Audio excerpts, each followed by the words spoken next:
പൊതുവിദ്യാഭ്യാസ വകുപ്പിൽ ലഭിച്ചിരുന്നു. 2 സ്കൂളിലെയും PTA, SMC എന്നിവരും അധ്യാപക സംഘടനകളും അനുകൂല നിലപാടാണ് സ്വീകരിച്ചിട്ടുള്ളതെന്നും പൊതുവിദ്യാഭ്യാസ ഡയറക്ടർ റിപ്പോർട്ട് ചെയ്തിട്ടുണ്ട്. സാർ, പ്രസ്തുത വിഷയത്തിൽ താമരശ്ശേരി ജില്ലാ വിദ്യാഭ്യാസ ഓഫീസർ സമർപ്പിച്ച റിപ്പോർട്ടിൽ ഈ 2 വിദ്യാലയങ്ങളും ലയിപ്പിക്കുകയാണെങ്കിൽ SPC, junior red cross, guides, little guides എന്നിവ സംയോജിപ്പിച്ച് ശക്തമായ പാഠ്യേതര പ്ലാറ്റ്ഫോം സാധ്യമാകുമെന്നും innovation lab, fitness centre, smart class റൂമുകൾ എന്നിവ ലഭ്യമാക്കുമെന്നും സംയോജിത ലൈബ്രറികളുടെയും ലാബുകളുടെയും മെച്ചപ്പെട്ട ഡിജിറ്റൽ പഠന അന്തരീക്ഷം ഉറപ്പാക്കുമെന്നും അറിയിച്ചിട്ടുണ്ട്.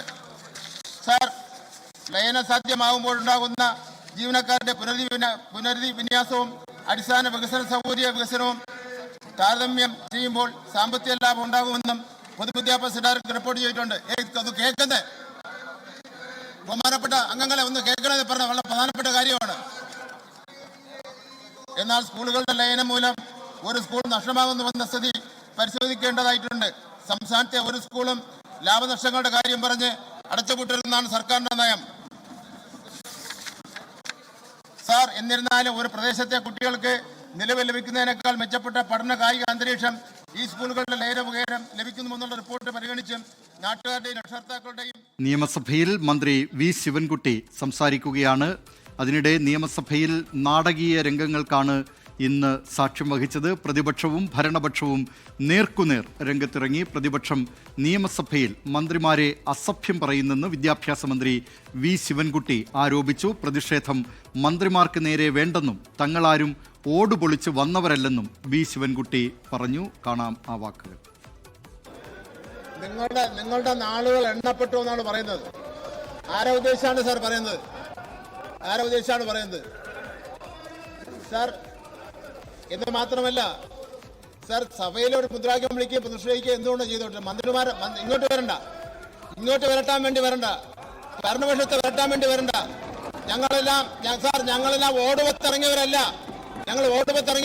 ഞങ്ങളെല്ലാം തെരഞ്ഞെടുപ്പിൽ മത്സരം ജയിച്ചു വന്നവരാണ്. അത് നിങ്ങളുടെ നാളുകൾ എണ്ണപ്പെട്ടു എന്നൊന്നും പറയുന്നു വേണ്ട.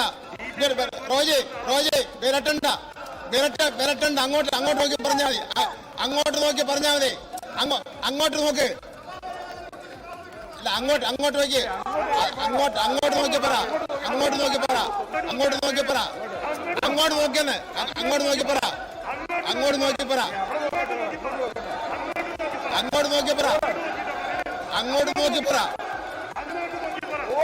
ബഹുമാനപ്പെട്ട മിനിസ്റ്റർ പറഞ്ഞോ. അങ്ങേ വെല്ലുവിളിക്കുന്നു, മന്ത്രിമാരെ വെല്ലുവിളിക്കുന്നു, അസഭ്യങ്ങൾ പറയുന്നു. അങ്ങോട്ട് നോക്കി പറയാൻ പറഞ്ഞു സാർ.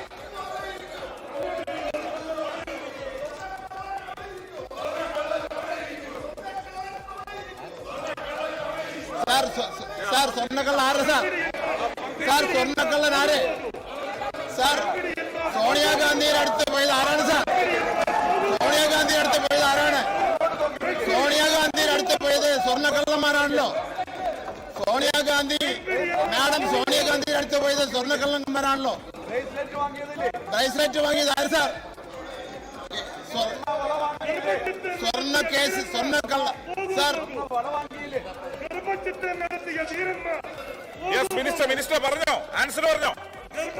രംഗങ്ങൾക്ക് സാക്ഷ്യം വഹിക്കുകയാണ്. ഭരണപക്ഷവും പ്രതിപക്ഷവും നേർക്കുനേർ നിയമസഭയിൽ ഇറങ്ങിയിരിക്കുന്നു.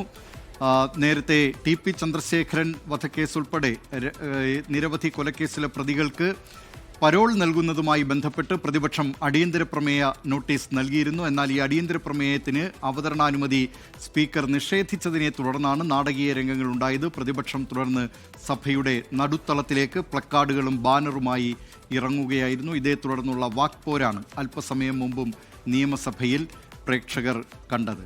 ലോകത്തെവിടെയായാലും ഏത് സമയത്തും 24 വാർത്തകളും ഓഗ്മെന്റഡ് റിയാലിറ്റി പാക്കേജുകളും എക്സ്പ്ലെയിനറുകളും വിശദമായി കാണാൻ ഞങ്ങളുടെ യൂട്യൂബ് ചാനൽ നിങ്ങൾക്ക് സബ്സ്ക്രൈബ് ചെയ്യാം.